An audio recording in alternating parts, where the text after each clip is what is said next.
This is 911. Do you have an emergency? Today on Rescue 911. Fly with the courageous team of Air 5 into a treacherous canyon. Okay, hold it right there, hold it right there. On a perilous rescue. Just slid off the train, went head first right over the cliff. Then, a runaway roller coaster mangles a young man. Bring it back in, bring it back in. Be there as rescuers fight to save his leg and his life. On Rescue 911.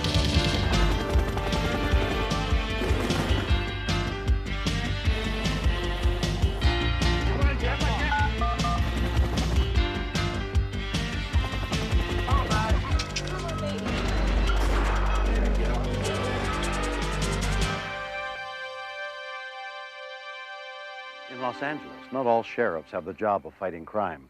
This story is not a recreation, but a ride along with the men of the Air 5.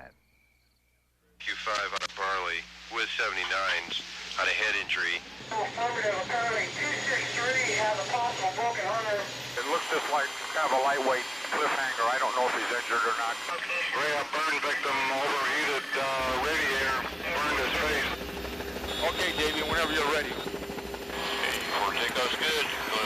Stationed just a few miles above downtown Los Angeles, Air 5 is the L.A. County Sheriff's elite helicopter rescue unit. You did some awesome flying yesterday, baby.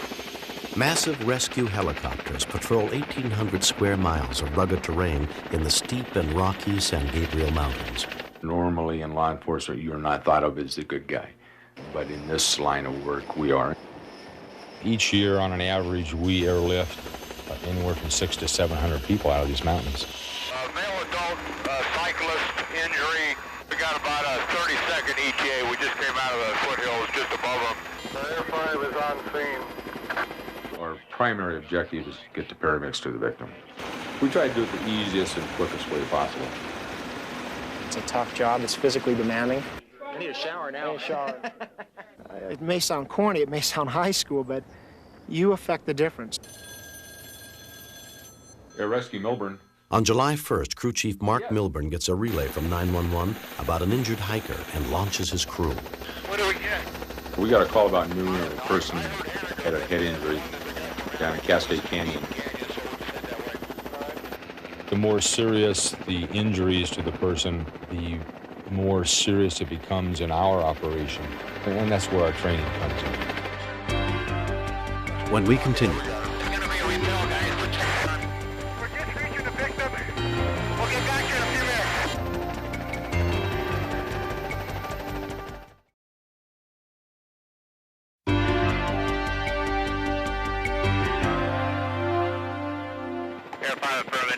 Squad 11 right down here. Should be over on your side, Rick. Yeah, I've got the engine way down at the nature center, way down here. Yeah, they're probably walking up. Okay, there we go, right down here. As the victim's son guides firemen to the scene on foot, Air 5 follows them into the narrow canyon. Oh, there he is. We got a little cliffhanger. Okay, we got him. It's going to be a repel, guys. Put your on. We could see the victim down in a small canyon, pretty tight area. He was actually up on a cliff, a lot of loose dirt around. We're going to go in that little wash area straight at 3 o'clock. The paramedics will rappel 100 feet down to the closest possible staging area on the ground. You're in the canyon, and the blades are 2 or 3 feet from the wall. We'll get as close as we possibly can without increasing the danger. Steady right, steady right, steady right. I don't want to knock the guy out. Steady right, steady right. Okay, hold it right there, hold it right there, hold it right there. Okay, don't go any lower on the left side of the trees. Okay, got one in the doorway, one on rappel. Okay, set guys in the doorway. Number 2 on rappel. That's a fair amount of blood at the victim there, too. Yeah, I'm going to put the doc out, too. Hang on just a second. Hold, stay where you are. Okay, number 3 in the doorway. 3 on rappel. A little bit left. Just go a little bit left, baby. Okay, he's on the ground. Hold it right there. Hold it right there. He'll be unhooking her in a second. Give me a little altitude, Jake. Okay. He's on hook. Rope's coming up. You can pull up just a little bit. Okay, left rear is clear. Do you want to rope's coming up? You can back out your left rear. This guy's got a lot of... Okay, pull away. Go ahead, pull away. This is West Air 5. We're just reaching the victim. We'll get back here in a few minutes. Paramedic Jerry Despuez was one of the first on the scene. We free climbed up to the victim, The surrounding rock was covered with a substantial amount of blood. He'd fallen approximately 75 feet, and he was wedged between two rocks. As soon as they reach the victim in the steep wash, they check his vital signs. He is then strapped on a belay seat and carefully lowered back down to the staging area for air evac to the nearest trauma center. Okay, they're ready. Tom, you are, Dave. The downwash on the helicopter sometimes can cause problems with falling rocks, a lot of dirt being blown around. The time that they're on the rope, that's where things are the most dangerous for them and the helicopter. Okay, yeah, all you guys get out of the way back there. Where are you taking them to? What is that?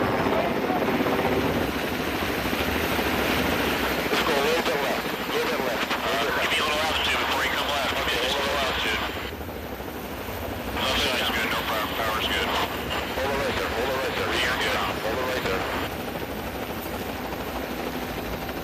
Okay, hold it up there. Hold it up. Left side's good. 85% forward. Power's good. Okay. I've been on rescues that lasted 2 days without a helicopter. I would rather deal with the raining rock problem than those protracted rescues any day. Leaving the other crew members on the ground, Air 5 takes off as soon as the victim is on board.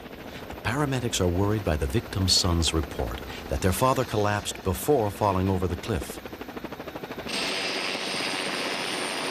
It is only a 5-minute flight to the helipad at Huntington Memorial Hospital. Bill Dyer had been on a hike with his sons to celebrate his 49th birthday and his oldest son's 26th.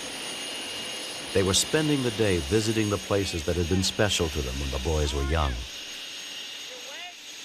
Do you have any type of heart history? Do you take any kinds of medicines or anything? No. Have you ever passed out before? All right. End over end, 75 feet, you said? 75 feet. Here's the bag for your cut down. Should you decide to do one? All right. All right, Bill. He was climbing a place called Cascade Canyon. He was with his son. Okay. He got near the summit, stopped for a second. His son said he suddenly just fell forward, face forward, and to the left, almost as though he fainted. We were maybe 70 feet from the top of the canyon, and I turned around and my dad was leaning against the tree. He was snoring. I looked down at him, he was asleep. Like he had passed out. He just slid off the tree and just went head first right over the cliff. So I just couldn't believe it, because you know that I thought he was having a heart attack. I thought he was seriously having a heart attack, and Rob had the good sense to go get the paramedics. I'm just hoping it's nothing really too serious. He hit some hard falls there. X-rays and a preliminary examination by the trauma doctor on call show no broken bones. We're going to be doing the same thing. Head and belly. Yeah. Testing will continue. When we landed at the helipad, he looked up at me and didn't say a word. He had this look in his eye, reached over and grabbed my hand, and just his facial expression, he was saying, "Thank you." I knew that. I sensed that. He didn't have to say that to me. This person was in a whirl of hurt. The look in his face said, "You got me out of there, pal." And it means a lot to me.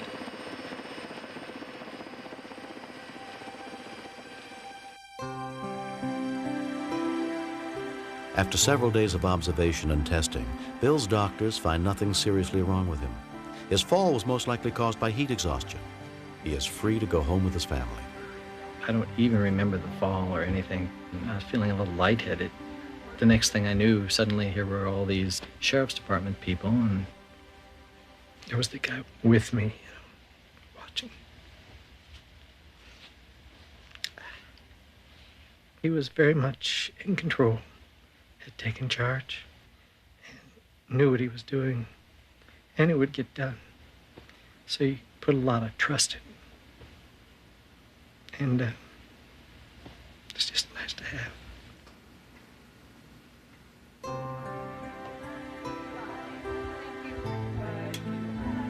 Looking back on the birthday, it was the best thing that I could have gotten. It's my father's, life given back to us, that he was still alive to have a birthday in a couple of days. Next. I heard a couple, if not 3, screams. And when I heard my baby, I started to pick up the pace a little bit.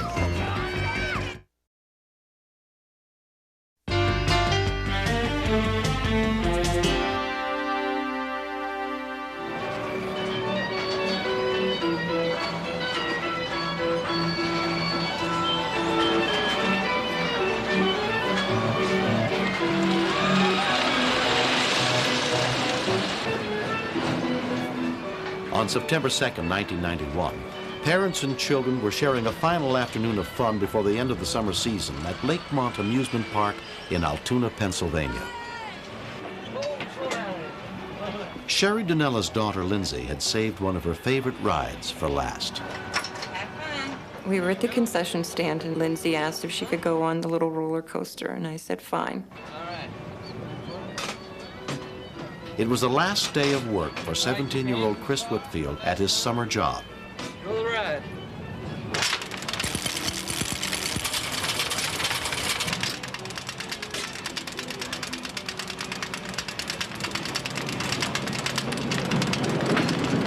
Here we go.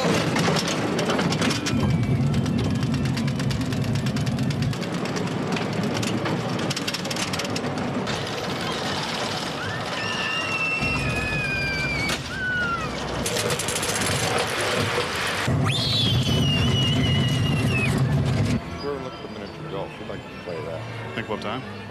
Kevin Holland and his father were on their way to meet Kevin's wife and little boy at the carousel. It's a little bit too high. It was still light. My son probably wasn't ready to leave yet. So we thought we'll put him on one more kid ride, and then we'll do the miniature golf thing and then boogie. All right, guys, have fun today. After lunch. Oh, it's all right. I'll take her over with that. One more time, and that's it. Here you go. You ready? Like flying, huh? You like flying? Never keep your hands in the car. Here we go.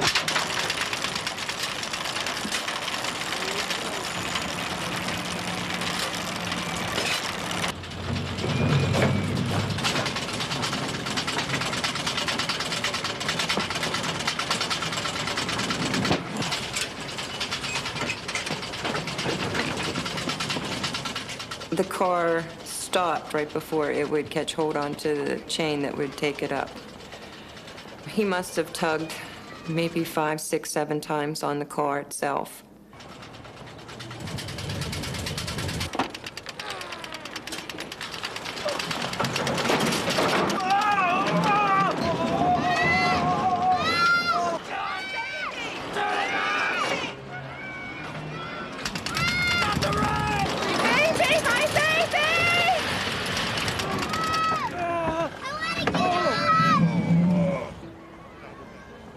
I heard a couple, if not 3, screams. And when I heard my baby, I started to pick up the pace a little bit. When I rounded the bend, something was not right. That's when I saw his leg move. Okay, no, we're gonna get him down, okay? Okay, son, listen to me now. We're gonna try to get you down, okay? I saw the ground, and it was covered in blood. I knew that he could bleed to death, but I couldn't get him off the car. Sir, I'm gonna need your help. We can get him down, all right? He was so tense. He was wrapped around it. So I kind of started directing people what to do. I guess I learned that from being an air traffic controller. You have to let go, okay? What I'm gonna press in. When I press and say, okay, you let go. Okay, because I'm gonna have you, all right? You ready? Okay. I got you. Now. There you go. Let's bring it back in. I got you now. Okay, I know what it is. What was left of his leg was next to his hip. I couldn't afford to have him see that, because if he saw that, I figured that he wasn't going to be as calm as he was anymore. Now look, I want you to look right here, okay? Just look at me for a second, all right? You're gonna be okay. Okay. All right. Listen, I need some ice, I need some water, I need blankets, anything. And everybody else, just calm down, okay? I noticed that there was some blood still coming out rapidly. I learned through health class, clear back in high school, that we have lymph nodes in our body. And if you push on a lymph node, it'll cut off the circulation of the blood to other parts of your body. There's 2 under your armpits, there's 2 in your legs, and I think there's 3 other ones. Hey, buddy, I'm gonna press a little bit, okay? And I pushed as hard as I could on what was left of his leg. All right, okay. I was asking him questions to make sure that he was coherent. We spent a lifetime in about 20 minutes. Park paramedic Nancy Fulton was the first rescue worker on the scene. As I scanned on down his leg, the foot is intact, but the area between the foot and the knee, there is nothing. Be advised, need you to expedite at this time. We have a 17-year-old. I had a young kid who basically was bleeding to death. You ready? Okay. I sat next to his shoulders and held his hand. I wouldn't want somebody to turn their back on my child, so I couldn't do it to him. What do you like to do? Electronics. Electronics? Yeah. We just talked a little bit more, and I was okay until he asked me, am I going to lose my leg? Hold on a second, you just hold on, okay? That was kind of tough because I said, no, you're going to be fine. You're going to be all right. And I had to kind of like lie to him. And that was tough for me to do because I'm not used to doing that to people. Within 10 minutes of the accident, paramedic Dave Cooper and his partner arrived. This guy was white. He was wet. He was pasty. His blood pressure could have bottomed out at any time. Whether he was going to live or die, I couldn't tell. It's okay. Let's get another blood pressure here. No, okay, there, squeeze. If it hurts, just squeeze, okay? You can't hurt me. Remember that now. That was our little contact. And I was still holding Chris's hand even after he got onto the board, I believe. Okay. I said, you're going to have to go now. And he said, okay. I said, I'll see you later. Everybody take it easy now, okay? I was walking out. I looked at my wife, and she looked at me, and I said, that boy's going to lose his leg. That's when it really sunk in, and I kind of gathered myself a little bit, and I said, he could die. I don't think I cried quite so hard in a long, long time, and I put my arm around my dad because I needed help getting out of the park. He's here. Okay. Easy, easy, guys, easy. Take a turn here. All right. By the time Chris arrived at Mercy Hospital, his blood pressure was dangerously low. The emergency physician Pradip Swain took charge of his care. We immediately poured blood into his system, and all of a sudden I found that the blood dripping on my pants. It is coming through the mass trousers. So immediately I said, get me a hemostat, I have to clamp that artery. And all of a sudden, he just bottomed out. Grace, can you feel I'm clutching you? I think he's going to die. My God, he has got 60 years of life in front of him. Chris's parents, Kurt and Bonnie Whitfield, had been at a family birthday party when they received a call from the hospital.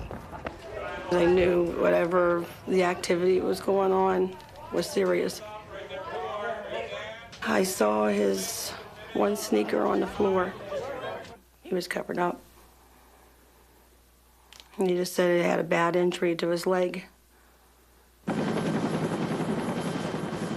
helicopter came in. He's going to the trauma center in Johnstown. The parents are here.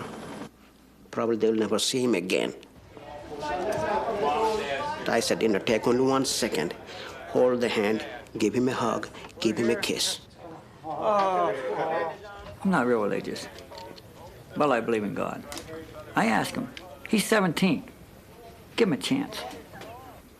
If you give him his leg back, you can have my life.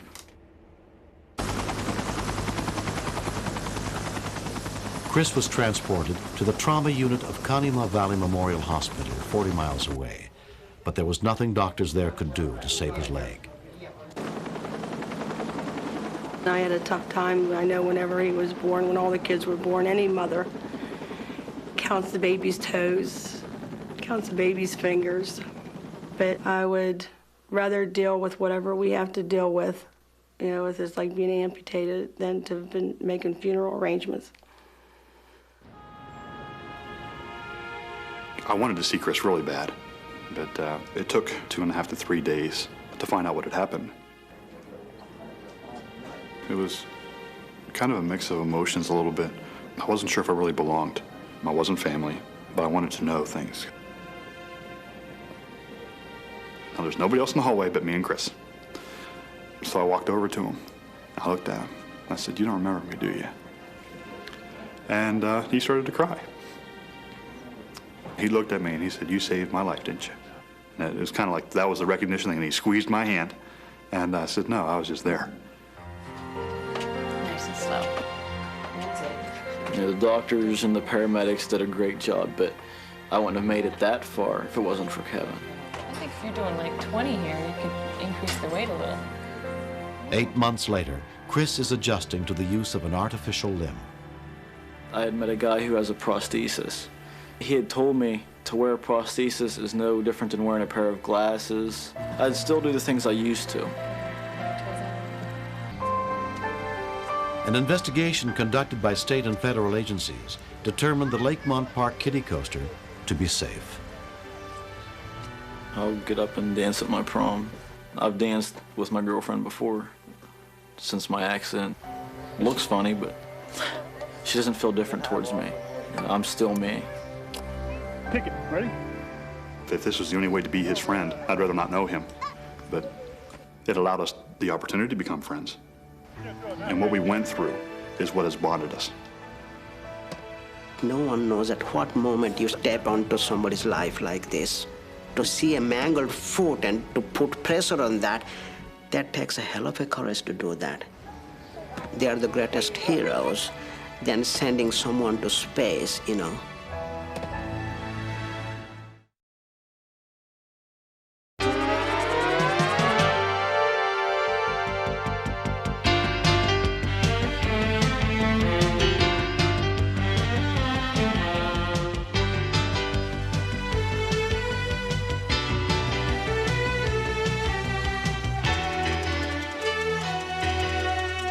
Mr. Shapiro, step out of the car, please.